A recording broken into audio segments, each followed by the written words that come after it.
Bienvenidos a este programa en donde seguiremos descubriendo la otra cara de la moneda nunca antes vista de los políticos junto a Jerry.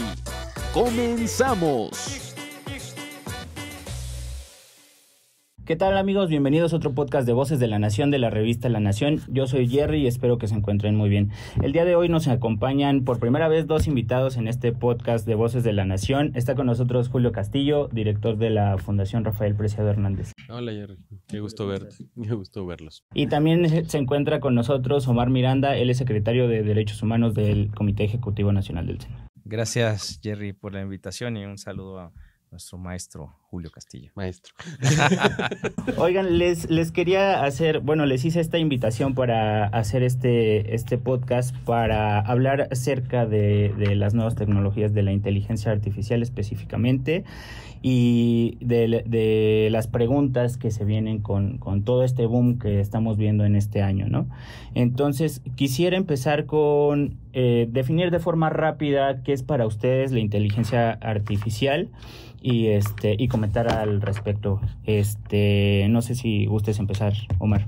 Sí, muchas gracias, Jerry. Bueno, pues finalmente, agradeciéndote por este espacio, y es un tema, me parece por demás fascinante, todo lo que son las nuevas tecnologías, dentro de las nuevas tecnologías que, algunos realizan algún recuento como que es el de inteligencia artificial, junto con el Internet de las Cosas, junto con blockchain, junto con el tema de seguridad también, y algunas otras de estas nuevas herramientas, sobre todo de estas posibilidades que tenemos. Pareciera como que resalta más el tema de inteligencia artificial, no es algo que nos llama más la atención o que ha estado más en boga últimamente con todo lo que ha pasado, pero la definición que yo podría de emitir acerca de inteligencia artificial es que es eso, es una inteligencia que en su nombre lo dice artificial, que no es la inteligencia natural. Alguien decía por ahí, yo soy inteligente natural. Bueno, lo que tenga de inteligente, pero soy no lo sé, aquí mi maestro, espero que no dé una calificación, por lo menos no en público, pero respecto a mí, pero es una inteligencia que efectivamente no es una inteligencia natural, es una inteligencia artificial que se va generando a través de un proceso importante que se está basando en la capacidad que tienen las máquinas, las computadoras sobre todo, de ir teniendo posibilidades, pues no diría infinitas, pero sí de una magnitud impresionante. De tal manera que el tema de el término inteligencia artificial, más allá de que seguramente hay muchas partes técnicas y definiciones más técnicas, pues yo diría que es esta fórmula en la cual se está generando, porque se está generando ahora, estamos en una etapa de inicial a intermedia, que sería generalizada, de la inteligencia que está iniciando a la inteligencia general, y después vendría como una superinteligencia, que es la que de repente ha causado un poco de miedo por muchas cosas que ya platicaremos, pero eso básicamente yo así lo dejaría de sencillo, ¿no? Una inteligencia que se está generando, que tiene una capacidad distinta a la nuestra, porque alguien me preguntaba, ¿te acuerdas qué te enseñaron en primero de kinder? Dije, ni siquiera recuerdo haber ido al kinder, pero bueno, después, ¿qué te enseñaron en primero de primaria? No, no sé lo que vi la semana pasada, quizás en alguna clase que tuve, y la diferencia con las máquinas es que ellas recuerdan todo, y en una fracción de segundos, y por supuesto en lo inmediato. Entonces, el conocimiento que ellas pueden tener, su capacidad de lo que se llama machine learning, que es el aprendizaje de las máquinas, algo que está desarrollando mucho esto que es la inteligencia artificial. Con eso comenzaría nada. Claro. Julio, la inteligencia artificial es creada por humanos, es una programación en base a números, y a mi parecer es la capacidad de las computadoras de tomar decisiones lo más aproximadas a lo real, ¿no? Para ti, ¿qué es la inteligencia artificial? Obviamente, todas estas inteligencias que estamos viendo como ChatGPT ocupan Machine Learning, que es que los humanos le den o le enseñen a saber qué sí está bien y qué no está bien. Para ti, ¿qué es la inteligencia artificial? Bueno, para empezar, la definición que acabas de dar es buena. Igual Omar es maestro en estos temas. Él estudia en el MIT y eso no tenemos todos esa capacidad. Estamos tratando Ahora, de yo aprender. no creo que sea lo último que dijiste que esté bien, porque no es para distinguir entre el bien y el mal. Eso no es inteligencia, es una capacidad intelectual distinta. La inteligencia artificial, la primera vez que se define fue en 2018. Y ya está definida incluso en la Enciclopedia Británica, y es la capacidad de las máquinas al usar algoritmos de aprender con datos y utilizar esos datos para tomar decisiones, tal y como lo haría un humano. Esa es la definición más técnica de inteligencia artificial, pero pues también aquí, por ejemplo, en la Enciclopedia Británica, ya lo define como el término se aplica a medida al proyecto de desarrollar sistemas dotados de procesos intelectuales característicos de los seres humanos. La palabra inteligencia hasta este momento solo había sido usada para los seres humanos. Por primera vez ya se está usando para algo que no es vivo. Y eso es muy interesante, cambia mucho el juego y nos da nuevos retos a futuro. Claro, totalmente. Oye, y hay una pregunta que todos se hacen. ¿Cuál es la diferencia entre la inteligencia artificial y la inteligencia humana? Que es lo que contabas. No sé si alguno quiere opinar al respecto. Las máquinas piensan en 0 y 1. Esa es su forma de pensar. En 0 y 1. Bueno, eso es lo que deberíamos en inteligencia artificial, ¿no? En la inteligencia humana, afortunadamente o desafortunadamente, existen los datos, el conocimiento, pero existe también dentro de eso, junto de eso, yo no diría atrás de eso, yo diría junto a ello, una serie de características de cada uno de los seres humanos. Esto es, yo creo que si pudiéramos medir qué grado de inteligencia tiene determinado ser humano frente a otro y encontráramos a dos que tuvieran el mismo grado de inteligencia en cuanto a matemáticas, en ciencias, en cualquiera de las áreas que tuviéramos, y que podamos decir, estas dos personas tienen exactamente el mismo nivel o tipo de conocimiento, aún así no podría ser, digamos, un desarrollo igualitario, porque influye todo lo que tiene que ver con su cultura, tiene que ver con sus ideologías, tiene que ver con su experiencia de vida y tiene que ver, por supuesto, por cómo lo proyecta él, cómo proyecta este conocimiento. Esto es lo que hace importantísimo este tema de poder sacarlo quizás exacto de un tema de que si hay una inteligencia buena o inteligencia mala. Algunos de los autores dicen, bueno, hay una gran, digamos, de efervescencia por el tema, pero también hay un gran miedo porque se dice, se perderán muchos empleos, ¿no? Que también lo hablaremos seguramente, pero lo que no va a poder tener nunca la inteligencia artificial es la sensibilidad humana. Y me parece que eso es la diferencia, para decirlo un poco más concreto. Eso, la capacidad ética, la capacidad moral, la capacidad axiológica, es algo que no tiene la inteligencia artificial. La inteligencia artificial es procesamiento de datos. La gran diferencia es que puede procesar grandes cantidades de datos. Como decía Omar, nosotros tenemos una cantidad de datos limitados. La inteligencia artificial lo que hace es indexar muchos datos, ordenarlos y sacar conclusiones a partir de ello. Pero eso funciona de una manera técnica, no de manera humana. ¿Sabes? Por ejemplo, en música ha existido durante muchos años una especie de inteligencia artificial que puede componer cosas. Por ejemplo, el MIDI que se inventó en los 70s, 80s, el Musical Interface Device. Esto lo que hace es que tú puedes hacer que una batería suene a tiempo, pero incluso hay funciones que dicen humanizar, para que suene un poco fuera de tiempo, porque la música no es 100% cuadrada, no es una ingeniería, es una emoción, y hay cosas que van cambiando. Y otra gran forma de distinguirlo es lo que decía Omar, y también tú estabas diciendo, que es la capacidad axiológica, la capacidad de distinguir entre el bien y el mal, la capacidad de dar jerarquías a ciertos valores, que es más importante. Por eso va a haber ciertos empleos, como decía Omar ahorita, que se vean afectados, pero hay muchos que no. Hay muchísimos que no. De hecho, esta es la cuarta revolución que está existiendo a partir de la tecnología, no es la primera. No es para asustarse, pero sí es para tomar en cuenta que viene un cambio grande. Hay un cambio que se tiene que legislar, que se tiene que debatir, y si quieren más adelante platicamos de esto.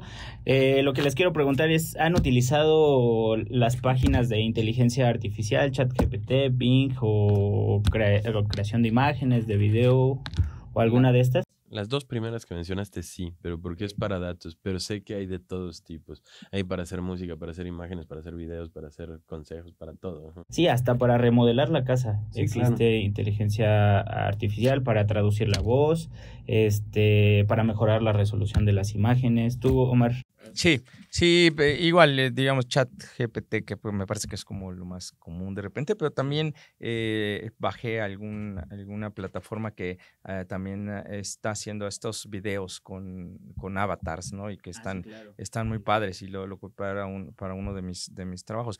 Y yo lo que quisiera decir al respecto, que este uso estamos empezando, ¿no? O sea, yo no diría ni en pañales, estamos como empezando a sacar el pañal apenas, ¿no? En este momento, como empezando a ver cómo se utilizan, y esto es lo que va haciendo que se vaya desarrollando mucho más este tipo de estrategias y este tipo de herramientas, y que hay que decirlo claro, entiendo que la inteligencia artificial, me parece que ese sería el centro mucho de lo que habría que verlo desde la parte de una herramienta, como una herramienta que es algo para ayudar a las capacidades de los seres humanos. Esto debería ayudarnos a ser mejores en nuestro trabajo. Me parece que una parte esencial en ello debería ayudarnos a ser mejores personas con mayores capacidades, de acuerdo a lo que van presentándonos, ¿no? Hay, como tú bien dices, hay de todo tipo que podrían ser imágenes, que podrían hacer presupuestos, que pueden hacer muchísimas cosas, que lo que tiene que ayudarnos es a ser más, digamos, a ser más efectivos en nuestro trabajo. En algún momento en el programa que estoy cursando, como decía Julio, en el MIT, planteaban este tema de estas inteligencias artificiales y todo lo que hay en esta avanzada acerca de, por ejemplo, el aprender un idioma. Decías, ¿será necesario entonces, con todas estas herramientas que hoy tenemos prácticamente de traducción simultánea, si tú vas a China, para decirlo así, porque en Estados Unidos quizás es más común, o a Japón o a algún lugar donde el idioma sea remotamente conocido, por lo menos para mí, que de hecho casi todos lo son para mí, pero que fuera muy difícil comunicarte? ¿Sería necesario entonces poner tu teléfono, decir, oiga, ¿dónde está la plaza central? Y entonces en tiempo real prácticamente lo traduce y te lo contesta alguien, igual puedes hacer este trabajo. Y decían, si será necesario seguir invirtiendo tanto tiempo de nuestra educación en aprender un idioma o varios idiomas, cuando hoy tenemos estas herramientas, y entonces, ¿para qué este tiempo lo ocupemos para ser más productivos y mejores? Entonces, es un poco esa parte en donde podríamos tener un concepto, una idea de cómo sí ocupar este tema de las inteligencias que están en todo, ¿no? Los seres humanos tienen algo que se llama criterio, que es la capacidad de elegir entre una cosa y otra. Y eso no lo tiene la inteligencia artificial. Si ella encuentra un documento que dice una cosa falsa, lo que va a hacer es reproducirla, porque no va a poder elegir una cosa. Por otro lado, el tema de la ética es muy distinto a esto que estamos hablando. Aquí de lo que estamos hablando es de la capacidad de procesar una cantidad de información que generaron humanos, y por lo tanto va a tener el mismo sesgo que tenía la información de raíz. No van a poder inventar una cosa nueva. El tema de la ética, pues es un miedo constante. Es un miedo que viene desde los 60, de que las máquinas nos conquisten. Ahí está Terminator y Dynacorp y todas estas cosas que le seguimos viendo y cada vez más cerca. Pero ese es un tema mundial, y el año pasado ya se hicieron protocolos mundiales desde la UNESCO, desde la OCDE, para atender estos temas éticos. Y por ejemplo, el más reciente es el de la UNESCO, y se habla de valores, de respeto, de protección, de promoción. Si te quieres ir mucho más atrás, pues están las leyes de la robótica de Asimov y todo esto, que una máquina no puede atacar a un hombre, que nunca puede atacar una vida, y se han intentado manejar sobre esas leyes, pero pues hay mucho más profundo, ¿no? Como el tema de pues, cuidar el medio ambiente y el ecosistema, garantizar la diversidad y la inclusión, ahora sí que tener seguridad y protección, equidad, no discriminación, todas esas cosas que están intentando que la inteligencia artificial respete. Pero pues la capacidad ética es una capacidad muy humana. Tú simplemente vas a poderle dar a la computadora ciertos parámetros para que no ataque ciertos aspectos, pero no le vas a poder dar criterio todavía, hasta donde sé. No le vas a poder la capacidad de distinguir entre el bien y el mal. Le puedes decir, ahora sí que como YouTube, ¿no? Que si usas ciertas palabras te baja el video. Así, ¿por qué? Pues porque usaste ciertas palabras que pues ahorita no voy a decir porque te van a bajar el video. No sé si lo subes. Pero pues no siento que ahorita ese sea el problema. Creo que el miedo con la inteligencia artificial no es su capacidad ética o su capacidad destructiva. Es su capacidad de comerse empleos, de comerse espacios, que va a pasar y ya está pasando, de hecho. Pero eso pasa en todas las revoluciones tecnológicas. Pues aquí usas cámaras, no vas a ir a revelar fotografías, ¿verdad? Y ahí se acabó una chamba que existió durante décadas. De hecho, se acabó una empresa que mantuvo un estado completo de Estados Unidos generando químicos para revelar fotografías.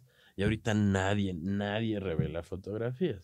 Son evoluciones que tenemos que aceptar, que va cambiando la historia y punto. Exactamente. Dentro de esta inteligencia, las personas pueden utilizar las imágenes o la información, videos para hacer deepfake, que es como imágenes falsas que se pueden utilizar para cosas legales, para cosas que no están bien, para difamar. ¿Cómo ves este tema? Sí, sí, me parece que esta es una de las áreas que son las que se han señalado acerca, el ejemplo que he escuchado en varias ocasiones son estas fotos que se hicieron del Papa, ¿no? Que sí, claro. luciendo unos atuendos un poco extravagantes. Bueno, ya ahora lo sabemos, ¿no? Pero al final del día, ¿cómo alguien podría generar imágenes o contenidos, inclusive voces, inclusive videos, que no fueran reales? Pero digamos, esa parte no sería la peor. La peor sería quien las consume podría creer que son reales y qué pueden llegar y qué afectación se puedan tener ahí. Ahí es donde entiendo que tenemos una gran área de oportunidad acerca de lo que tiene que ver con la legislación. Recordemos cómo hace un mes o algo así, Elon Musk y una serie de notables intelectuales, pero sobre todo expertos en estos temas, lanzaban una carta en donde decían que pedían una tregua por unos 6 meses porque la velocidad a la que estaba desarrollándose todo esto de la inteligencia artificial no daba oportunidad a que se pusiera a la par el tema de las legislaciones. ¿Qué es lo que creo que pasa? Pues sí, efectivamente hay áreas de oportunidad y que sobre todo el partido tendríamos que estar haciendo un esfuerzo, me parece que un poco más puntual, no solo en la legislación, sino en esta posibilidad de estar haciendo esto que estás haciendo o que estamos haciendo ahora mismo y que los felicitamos mucho aquí en La Nación, de ponerlo más en la palestra, ¿no? Este tema en el cual tenemos que estar más informados y saber de qué se trata. Y también el tema de la legislación, por supuesto, ¿no? Entrarle, porque son cosas que no se van a detener, que aunque Elon Musk y 500 hayan sacado esta carta, no lo van a detener. Son desarrollos que están trabajando. Claro, tenemos nuestras propias batallas que son muy importantes, que no dejamos de lado la importancia de ninguna, pero creo que también paralelamente tenemos que estar viendo el futuro de todo esto que va a repercutir de una u otra manera a los ciudadanos, tanto mexicanos como de otras partes del mundo, ¿no, Julio? Claro, mira, lo que decías de los deepfakes, es cierto que es un problema ahorita, se ve como un problema, pero tú cuando lees una novela esperas que te digan la verdad. No, existe algo en literatura que se llama el pacto ficcional. El pacto ficcional es una especie de acuerdo entre el autor y el lector, o el que ve la película, de yo te voy a chorear una serie de tiempo y tú me vas a creer, pero me vas a creer siempre y cuando mi choro sea congruente. Si pongo en mi libro del Señor de los Anillos, los elfos son ligeros, y ves la película, te vas a dar cuenta que Legolas no deja huellas en la nieve. O sea, cumplen el pacto ficcional por completo. Sí. No voy a caer en incongruencias. Si tú ves una fotografía en Photoshop, sabes de antemano que no es cierta. Hay un pacto ficcional entre estas tecnologías y la gente. Ahora se va a poder hacer con voces, se va a poder hacer con videos, de hecho ya se puede hacer. Y lo que va a pasar es que ya no se va a creer nada. Simplemente va a caer al terreno, va a pasar del terreno de los testigos de la realidad al terreno de la ciencia ficción. O dicho de una manera mucho más burda, pues ahora Sagues iba a poder decir photoshopearon mi video, no soy yo. Sí, claro. Y le vas a creer, porque ya hay una tecnología que puede hacer eso. Porque hasta en tiempo real te claro, en ese instante. Y no has oído la nueva canción de Michael Jackson, o no sé quién sacaron que rehicieron su voz artificialmente, que dices, órale, pues ahora no podemos creer en que una canción sea alguien, que una voz sea alguien, que una foto sea alguien. Como una foto ya no lo creemos desde hace mucho. Sabemos que Photoshop, o sea, la expresión photoshopear, lo hagas o no en Photoshop, ya es universalmente aceptada. Sabes que es una mentira que te están diciendo y tú estás aceptando ver, pero tú nunca esperaste ver una verdad ahí. Y lo que va a pasar es que eso se va a traducir a otras tecnologías. El problema de la posverdad es justamente eso, que creen que la opinión es igual a la verdad. Y cada persona puede tener una opinión, y tú eres libre de tener una opinión, pero no eres libre de tener tus datos. Eso es lo que cambia la realidad. Y podemos estar en desacuerdo en qué va a generar de consecuencias la inteligencia artificial. Pero si no podemos estar de acuerdo en si está lloviendo afuera o no, o sea, ya tenemos un problema central. O es chipi como en Jalapa. Bueno, en Jalapa llueve todos los días. Ahí el asunto es que estamos aceptando una nueva serie de herramientas que van a generar nuevas caricaturas. No más que ahora van a ser mucho más realistas, van a parecer verdaderas y vas a tener que tener un criterio mayor para distinguir cuando te están mintiendo, cuando hay un pacto ficcional o cuando te quieren engañar deliberadamente. Como es esto a lo que tú le llamaste deepfakes, que pues al final del día ese es el problema ético del deepfake, querer hacerlo pasar por algo real. Ahora, ninguna foto va a tomarse como verdad, no va a haber un testimonio que valga, aunque sea cierto. Las personas van a poder empezar a negar cosas que hicieron porque van a poder decir lo hicieron por inteligencia artificial. Lo que en la generación de Omar y mía era lo hicieron por computadora. Que eso no es una respuesta a nada. Cuando preguntas cómo hicieron eso, lo hicieron por computadores, compadre. No te pregunté dónde lo hicieron, te pregunté cómo lo hicieron. Y eso es muy distinto. Lo que tenemos que entender es que ahora hay una serie de herramientas que pueden generar imágenes, videos, audios ficticios que pues simplemente no buscan generar una nueva realidad, es una nueva ficción, es otra forma de verlo. Mira, uno de los que firma la carta que citaba aquí Omar, de los tecnólogos para detener un poco la inteligencia artificial, es Harari, el Yuval Noah Harari. El Sapiens, ¿no? Ese, sí, el sí, de Homo Sapiens. el de Sapiens. Dice que el ser humano es ser humano por dos características básicas, la capacidad de colaborar colectivamente y la capacidad de creer mentiras. Y le dice que las religiones son mentiras que nos dieron estatus morales, estatus éticos para poder convivir. Dice que las empresas son mentiras que son ficciones legales. Incluso lo define de una manera muy precisa. Dice que la sociedad, los países son mentiras. Y es cierto, pues ningún Dios dice de aquí empieza México y aquí empieza Estados Unidos. Y tienen un mito colectivo y tienen una realidad. Tú vas a decidir qué creer. Y si tú crees que el Papa se vistió como Eminem, pues está muy en tu criterio llegar a pensar eso, ¿no? Pero también pues existe un criterio de decir, pues esto no es real. Y siempre que hay un ataque, yo entiendo que debe haber una legislación que cuide esto. Tiene que haber una legislación para que no acabe pasando lo de Terminator, ¿no? Que las máquinas se coman a los seres humanos. Pero también esto siempre ha existido en diferentes categorías, en diferentes mundos, en diferentes historias. Pero esto es una herramienta más que lo puede hacer más realista para nuestros ojos de hoy. Si tú ves una caricatura hoy, pues nunca vas a creer que es cierta. Pero antes las ilustraciones de los periódicos se hacían en caricaturas. Entonces eran retratos de la realidad, pero podían falsearse, como hoy se puede falsear una fotografía. Una fotografía nunca ha sido la realidad. Es el retrato de un instante de la realidad. Es una representación momentánea de la realidad. Pero eso no es la verdad. La verdad es lo vivo. La verdad es la persona viva que camina, no la imagen que le tomaste. Entonces yo creo que eso es como un falso dilema. ¿Se debe de legislar el tema de inteligencia artificial? Sí. Y hay muchos países que ya han hecho mucho. Hay muchos países que están publicando papers al respecto. Obviamente Estados Unidos es el que más. Luego está China, luego está Reino Unido, luego está Corea del Sur, Canadá, Israel. O sea, ninguno es en América Latina, eso sí te lo digo.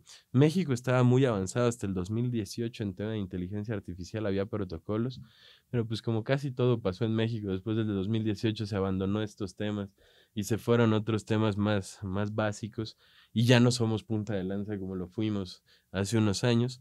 Sin embargo, creo que es importante verlo, pero no hay que tampoco sobredimensionarlo. Son herramientas, son posibilidades, así como lo es tu celular, como lo es tu computadora, son herramientas. Sí, claro. Hace unos días escuchamos a uno de los precandidatos, estos corcholatas de Morena, hablando de que va a traer sistemas en donde va a poder ver si la gente es mala o buena a partir de sus rasgos. Bueno, debo decir que esa idea no es de ellos, como ninguna de las que tienen, ¿no? Aunque sean malas, no son de ellos. Hay un caso que también estuvimos viendo, que está la investigación, es una investigación realizada por el New York Times. En la investigación se llama, en español dice Una jaula invisible, así es como China vigila el futuro. En el mundo debe haber unos 3, 5 millones de cámaras que se ocupan en todos lados, desde las que ocupamos en nuestras casas hasta las que se ocupan en los sistemas de vigilancia, que son muy buenas, ¿no? La mitad de todas las cámaras de videovigilancia en el mundo, la mitad están en China. Son 1.400 millones, claro. Pero esta investigación de New York Times analizó más de 100 documentos de empresas contratistas que prestan servicio a las provincias de China. ¿Y de qué servicios les prestan? Específicamente de software para el tema de vigilar a los ciudadanos. Y hay un caso específico, encontramos una historia, por ejemplo, yo les voy a pasar luego el link de todos estos porque está buenísimo leerlos y verlos, y hay unos videos muy buenos, de un ciudadano que se llama Zhang Yuqiao, que vive en la provincia de Shandong, y por ejemplo, él dice algunas cosas como estas, que es vigilado, y ahorita les cuento cómo los vigilan. Las autoridades no resuelven seriamente los problemas, sino que hacen lo que sea para silenciar a las personas que señalan los problemas. Dijo, esto es un gran paso atrás en la sociedad. Zhang dijo que todavía creía en el poder de la tecnología para hacer el bien, pero en las manos equivocadas podría ser un flagelo y un ariete. Y entonces resulta que este amigo, Zhang, es alguien que en su provincia, en Shandong, es un de estos típico que hemos encontrado por ahí, gente que está muy preocupada por su entorno y que todo lo que está mal va y lo reclama, sobre todo los temas públicos, ¿no? Y hubo un problema en alguna clínica y lo denunció y así es. Él tiene como tiempo para esto, ¿no? Bueno, en China, los estados, pero sobre todo el estado en general de China, tiene esta política específica en donde también invierte una cantidad increíble de recursos en tener sistemas de detección facial ahora, pero donde tienen cámaras en donde quiera. Y entonces, a través de estos sistemas que le proveen estas empresas, en donde son estos algoritmos y todos estos datos que van sacando de una persona, de dónde vive, de su historial, van definiendo si alguien es probablemente un problema.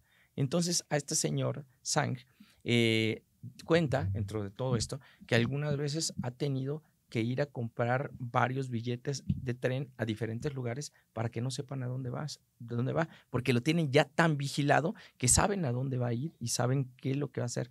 Saben con quién se reúne. Pueden entrar inclusive, como lo sabemos, a sus teléfonos y ver cuáles son sus redes sociales, cuáles son sus preferencias. Habla en este trabajo que está maravilloso, habla de que hay un hotel que es de allá de China que ya tiene un convenio con un gobierno de ese lugar que permite que las cámaras de reconocimiento estén dentro de los lobbies de sus hoteles. Y entonces es un tema de locura, porque al final del día lo que están haciendo es coartando la libertad de las personas. Yo creo que hay dos temas ahí distintos. El primero es el de reconocimiento facial, que la verdad eso lo estamos nutriendo todos los días. Por algo tu Facebook te dice, oye, ¿no eres tú el que aparece en esta foto? Claro. Entonces tu Facebook ya sabe quién eres tú, puede reconocerte en las fotos de otros porque estuviste cerca de él, porque están en los celulares cercanos, entonces ya lo puede ver y tú estás alimentando eso. Creo que la empresa que tiene más reconocimiento facial ahorita desarrollado es Amazon. Sí. Es los que más tienen hecho esa tecnología. Luego, lo que dices de las actitudes, que ese es un terrible error por parte de esta corcholata que dices, que dice, por cómo camina podemos distinguir si es criminal. Que dices, güey, eso estaba de moda en los 40s con la frenología. ¿Te acuerdas de que si tiene cierto tipo de características su cara es un criminal? Eso es falso. Claro, ya nos estamos acercando mucho a la ficción, no sé, en las últimas películas de Rápido y Furioso hay algo que se llama El Ojo de Dios, que es justamente esto que comentabas. Creo que me quedé como en la 4. Sí, yo sé que tienen sus agendas muy apretadas y que no sé, y menos una más de... Ya corren contra Mario Kart. Exactamente. Sí, no, pues otra más de Rápidos y Furiosos, la neta es que no llamen ya tanto la atención por lo mismo, ¿no? Es más duro de matar que otra cosa, pero en estas últimas películas sacan una cosa que es el Ojo de Dios y que puedes ver dónde está cualquier persona en cualquier parte del mundo y este sistema pues es global, ¿no? No nada más de... Eso pasa. Y nosotros pagamos por estar ahí. O sea. Exactamente. Entonces, pues ahora ya en la película no se ve que lo puedes controlar desde un celular y el que tenga el celular pues tiene todo el poder de encontrar a las personas. ¿Cuáles serían sus comentarios finales acerca de la inteligencia artificial? ¿Por dónde quieren empezar? ¿qué es lo que va a pasar? Sí es cierto, el Fondo Monetario Internacional pronostica que hay millones de puestos de trabajo que desaparecerán en algunos años, pero también pronostica que hay una cantidad mayor de millones de esos trabajos que se van a abrir. Exacto. ¿Qué es esto? Al final del día, lo que hay que hacer es, lo que decía Julio, pues tenemos que conocer esto, tenemos que hacerlo nuestro, tenemos que hacerlo, tiene que servir para ser mejores personas, ser más específicos, ser más contundentes, hacer mejor las cosas, pero sobre todo, ser mejores seres humanos. Esto es lo que debemos hacer. Nunca una máquina va a poder igualar a un humano, por mucho que ahora platicábamos también. He visto ya robots o humanoides que dices, híjole, claro que te das cuenta que es un robot, pero sí ya son muy parecidos, pero nunca lograrán tener las cualidades o los defectos, que yo creo que finalmente ahí se centrará mucho de esto que tienen los seres humanos. Finalmente el tema de inteligencia artificial y de todo lo que viene con estas tecnologías que estamos comenzando a vivir, pues tienen que ayudar a los seres humanos a hacer un país, un país, sí, claro, pero un mundo mejor, ¿no? En algún momento platicaba yo con Julio que una de las cosas que me parecía que son importantes también, es ver cómo a partir de esto también podría suceder que existe una brecha mayor entre los que saben y los que no saben, ¿no? Entre los que tienen y los que no tienen. Entre estos son los temas que deberíamos estarnos centrando, ¿no? Entre estas brechas que se pueden estar abriendo entre quienes conocen y quien no, y quienes tenemos un poco más de posibilidades de conocerlos, creo que es una gran responsabilidad pues hacer ese tipo de cosas, difundirlos, invitar a la gente que los conozca. No podemos ser expertos todos, pero tener estar informados. Me parece que mientras tanto lo vayamos tomando de una manera adecuada, pues sí, habrá que hacer. No se quedará sin trabajo es decir, no reemplazará el trabajo totalmente una nueva tecnología, sino el que se quedará sin trabajo es quien no conozca cómo utilizar estas herramientas de las nuevas tecnologías. Sí estaría en riesgo, ¿no? Entonces, finalmente que lo veamos como una gran oportunidad y que, bueno, estamos en una gran institución donde seguramente podremos hacer mucho. Yo me quedo con eso, Omar, que nunca una máquina va a ser más humana que un humano. Exacto. Y que las profesiones ya tienen que ir acompañadas con conocimientos, con las herramientas de la programación y de cómo funcionan todas estas nuevas tecnologías. Yo para cerrar, pues retomar un poco lo que dice Omar de las brechas, lo que dice Omar de los empleos. Ahorita se calcula que se han perdido 7 millones de empleos por la inteligencia artificial. Se calcula que se van a perder 85 millones en el mundo, pero que se van a crear 97. Justo como decía Omar, se van a crear nuevos. Lo que sí creo es que va a cambiar tremendamente la medición del éxito y la medición de lo que es caro en este mundo. Por ejemplo, ahorita estamos en una era en la que todavía los derechos de autor y las patentes es lo más costoso que hay. O sea, los ricos casi siempre lo hacen por inventar cosas, por generar nuevas cosas. Eso puede que cambie. Ahorita, pues podrán decir que ahora una máquina puede diseñar, un machine learning, una inteligencia artificial puede hacer diseños y van a ser obsoletos los diseñadores. Ok, pero no puede cultivar tomates, ¿eh?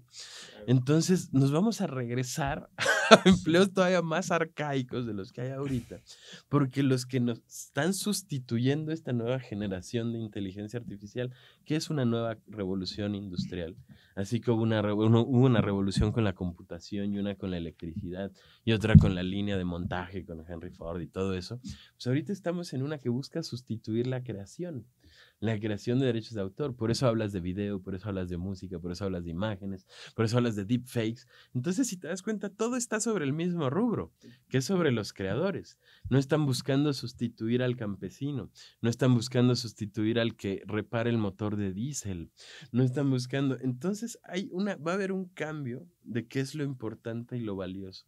Y hay que estar muy atentos hacia dónde se va la realidad, porque mucho de lo que creíamos muy importante va a dejar de serlo. Y mucho de lo que ya dábamos por obsoleto va a volver a crecer.